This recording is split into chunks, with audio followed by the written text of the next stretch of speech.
To understand the relationship between Israel and Saudi Arabia, you first need to know how Saudi Arabia became a country. Exactly 100 years ago is a good place to begin a brief analysis of this region, for it was in 1916 that the British and French, along with Russian backing, signed the Sykes-Picot Agreement during World War I. This agreement anticipated the collapse, and therefore it secretly divided up the Middle East in order to design a region post-Ottoman Empire. In 1917, the year following the agreement, the Zionists had gained sufficient influence and control over the British government to get it to issue the Balfour Declaration, which promised Jews a homeland in Palestine.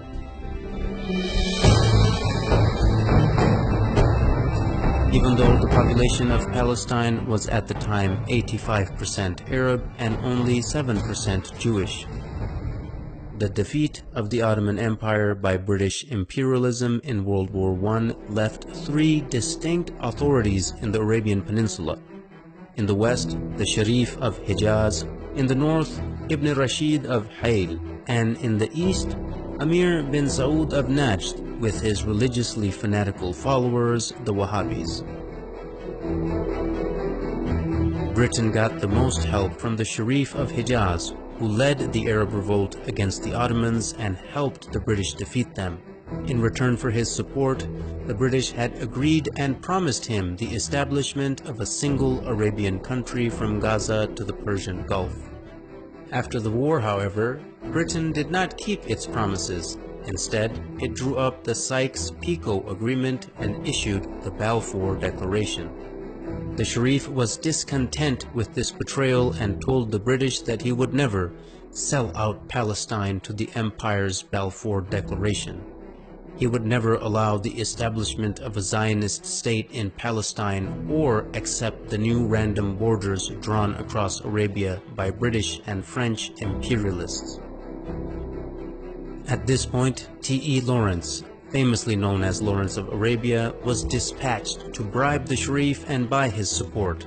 When this didn't work, T.E. Lawrence turned to threats, which were also echoed by the colonial secretary Winston Churchill. Both men threatened to unleash Ibn Saud and his ferocious Wahhabis on them, whom they were already arming and funding for the sake of countering the threat of Ibn Rashid of Hayl, who also stubbornly opposed the establishment of a Zionist state in the region. In September of 1921, Hayl was attacked by Ibn Saud and they could not resist the vicious onslaught.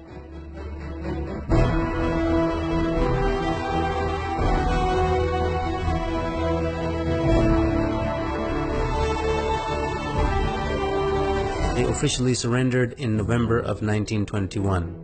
Hayl had dissolved into a colony of the Sultanate of Najd. By March 1924, the British realized that Sharif Hussein would not back down, so they unleashed Ibn Saud and his armies on the Hijazi territory as well. Within weeks, the forces of Ibn Saud and his Wahhabi followers began to administer what the British Foreign Secretary Lord Curzon called the final kick to Sharif Hussein and ruthlessly attacked Hijazi territory.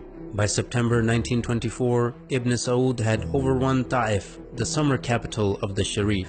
In mid-October 1924, Ibn Saud captured Mecca, the holiest place in Islam. After losing Mecca, the Sharif had to flee and lose his entire territory to Ibn Saud, ancestor of the current Saudi lineage.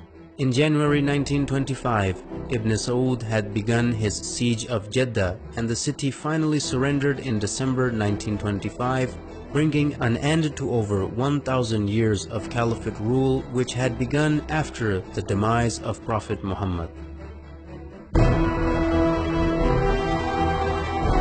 In February 1926, the new unified Wahhabi state was rebranded by the empire in 1932 as the Kingdom of Saudi Arabia. As you can see right from the start, the man who as a matter of principle opposed a Zionist state in Palestine was kicked out of his own land, yet the man who was willing to allow a Zionist state to be created was paid off handsomely and given an entire new country to exploit and dominate. Even today, any nation that is opposed to the legitimacy of the Zionist entity are being destroyed one by one, while the nations that support the existence of the Zionist entity, like Saudi Arabia, are being compensated handsomely for their subservience. Are there any similarities between the Wahhabi and Zionist ideologies, who seem to be completely opposite, but both the creations of the British Empire? Stay tuned to find out.